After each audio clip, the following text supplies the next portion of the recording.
Hello everyone. तो कैसे हैं आप सभी। आप सबके लिए फिर से लेके आ चुके हैं इंग्लिश फ्लुएंसी का पेपर पैटर्न, जिसमें आपको पूरा पेपर पैटर्न समझाया जाएगा और बताया जाएगा कि सोल किस तरीके से क्वेश्चन पूछता है और ये फ्लुएंसी कितनी आसान होती है और आपको पार्ट ए में ज़्यादा ध्यान देना चाहिए या पार्ट बी में, क्योंकि दोनों को अगर आप मिल के सही से टाइम मैनेजमेंट के हिसाब से करेंगे तभी आप पासिंग मार्क्स गेन कर पाएंगे।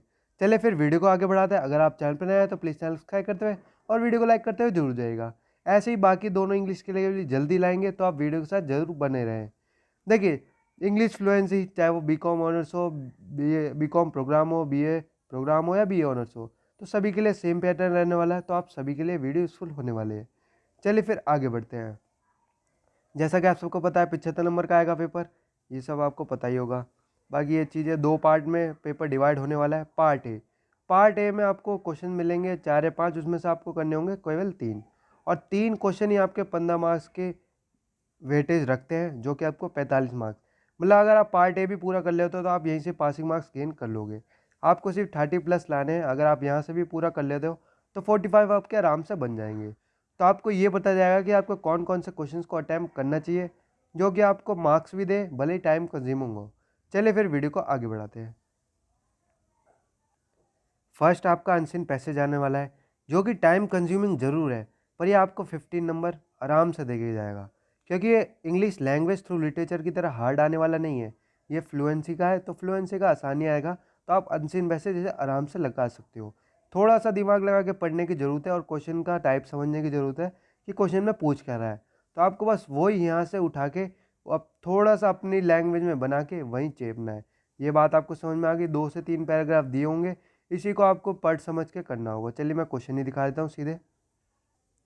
देख सकते हैं इसमें फुटबॉल का यहाँ आके पूछ रखा है, how did football the game originate. तो फुटबॉल है क्या, द गेम द ओरिजिनेट बना कैसे। तो आपको बस जहाँ से आपने शुरू से पढ़ना स्टार्ट किया था, क्योंकि यहाँ पे शुरू में ही लाइन आएगी, क्योंकि जो शुरू के पैराग्राफ में था वहीं से आपको पॉइंट्स उठाने हैं।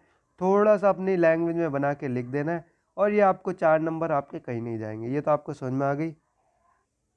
यही चीज़ सेकंड एंड थर्ड में भी पूछ रखी है सेम इस टाइप से। Which country is hosting the 2022 FIFA world cup, wide achievement, find synonyms. देखिए, सिनोनिम्स में आपको ज़रूर दिक्कत होगी, पर जो आपके ऊपर के 10 नंबर है इसमें से आपके 8 नंबर कहीं नहीं जाने वाले हैं, अगर आप अनसीन पैसेज को अच्छे से पढ़ लेते हैं। तो ये आपको छोड़ के नहीं आना है, ये बात आपको ध्यान रखनी है।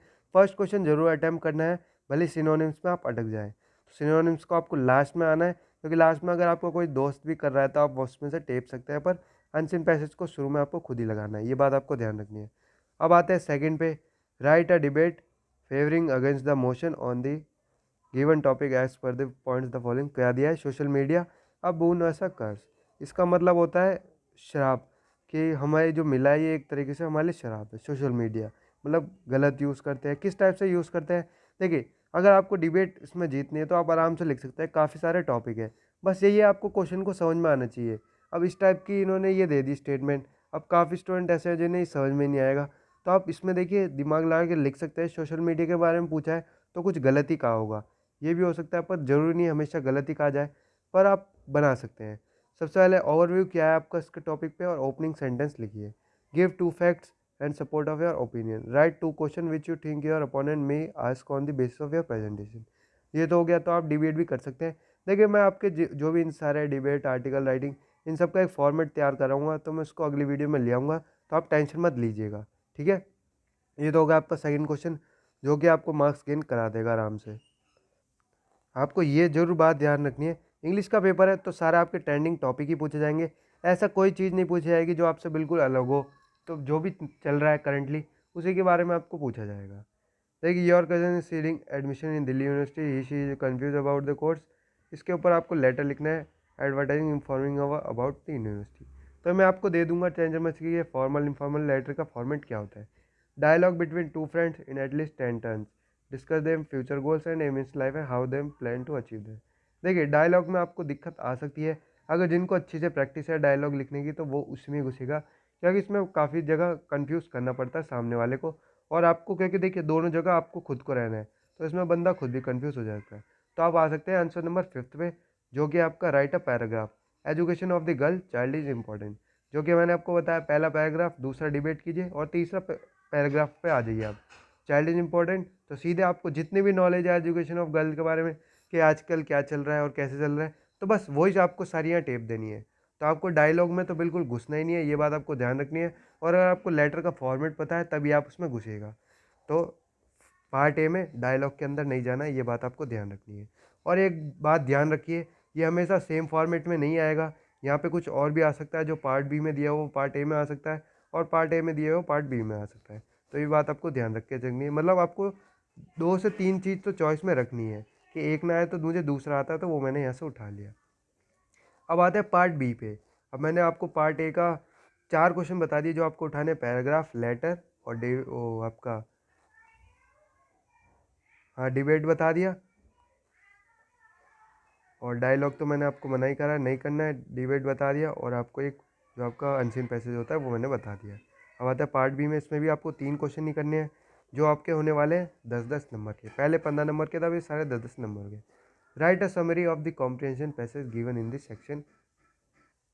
मतलब सीधा इजी क्वेश्चन दे दिया कि आपने जो अनसीन पैसेज शुरू में पढ़ा है पहला क्वेश्चन, उसी की इन्होंने समरी पूछी है। तो आप बस हर पैराग्राफ से थोड़े थोड़े पॉइंट उठाइए, उनको अपनी लैंग्वेज में डालिए और पैराग्राफ बना के लिख दीजिए। अब आपको 10 नंबर का पूछा है, तो आपको कम से कम 1 से 1.5 पेज की समरी लिखिए, या आपके फ्री के 10 number.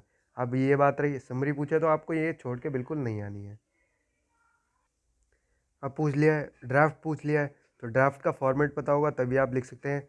Right a letter to your childhood friend from, easy question, letter उठाइए, फॉर्मेट आपको बता दिया जाएगा जल्दी। उन सबको बस रट लीजिएगा कि आपको किस टाइप के फॉर्मेट में किस टाइप का लिखना होगा। ये हो गया। 9 question, you are reporter for the local newspaper, many dish are spreading, interviews in the importance of cleanness of your cities. बस यही चीज़ें पूछ रखी है रिपोर्टर के बारे में। 10 टन्स, तो आप इसको हटाइएगा, जो मैंने आपको पहले कहा था, इंटरव्यू से जितना हो सके बचिए। और 10th क्वेश्चन आ गया आपका, edit and write the following using appropriate. देखिए ये क्वेश्चन ऐसा है, या तो फ्री के नंबर दे के जाएगा या कुछ नहीं दे के जाएगा। क्योंकि इसमें देखिए, अगर आपको आता है अच्छे से ये सारी स्पेलिंग्स एरर वगैरह निकालना, और कहाँ पे कौन सी करेक्ट जो ग्रामर लगनी चाहिए, तो इसको आप आराम से कर सकते हैं, क्योंकि इसमें फ्री के नंबर है। अब PERT दे रखा है, आप सबको पता है PERT होता है, पर इसमें कौन सी कंजक्शन प्रीपोजिशन जो भी लगनी है इसमें, तो वो भी आपको आनी चाहिए। बस यही है आपके पेपर में। और बाकी इंग्लिश फ्लुएंसी का मैंने पूरा बता ही दिया, बाकी इसका एक सबका फॉर्मेट में ले आऊँगा। तो बस आप वीडियो के साथ बने रहिएगा। चलिए मैं इसका थोड़ा लास्ट दिखा देता हूँ, लास्ट पार्ट। बस लास्ट पार्ट ये है, म्यूज़िक आल्सो, आप सबको पता है डबल ओ नहीं आता, वो आता है पावर में, देख सकते हैं। चॉइस ई आना था बीच में, ये यहाँ पे क्वालिटी में वाई आना था। तो ये सारी देखिए ईजी है, तो आप आराम से कर सकते हैं। फ्लुएंसी में आपको बिल्कुल दिक्कत नहीं आएगी। जो भी स्टूडेंट्स ने फ्लुएंसी जिन्हें मिली है, उनका आराम से जाएगा पेपर, कोई टेंशन की बात नहीं। आप 50+ तो स्कोर करोगे आराम से, बिना चीटिंग के कह रहा हूँ। अगर आप दिमाग से करते हो, अगर आपको लिखने की नॉलेज है और सोचने की शक्ति है, तो आप आराम से फ्लुएंसी में 50+ लिया होगे, तो आपको कोई टेंशन नहीं है। बाकी आपको जो जितने भी सारे मैंने आपको कहा है, जो आपको सबके वो मिल जाएंगे, तो आप उसकी टेंशन मत लीजिएगा। चलिए फिर वीडियो को ही ख़त्म करते हैं।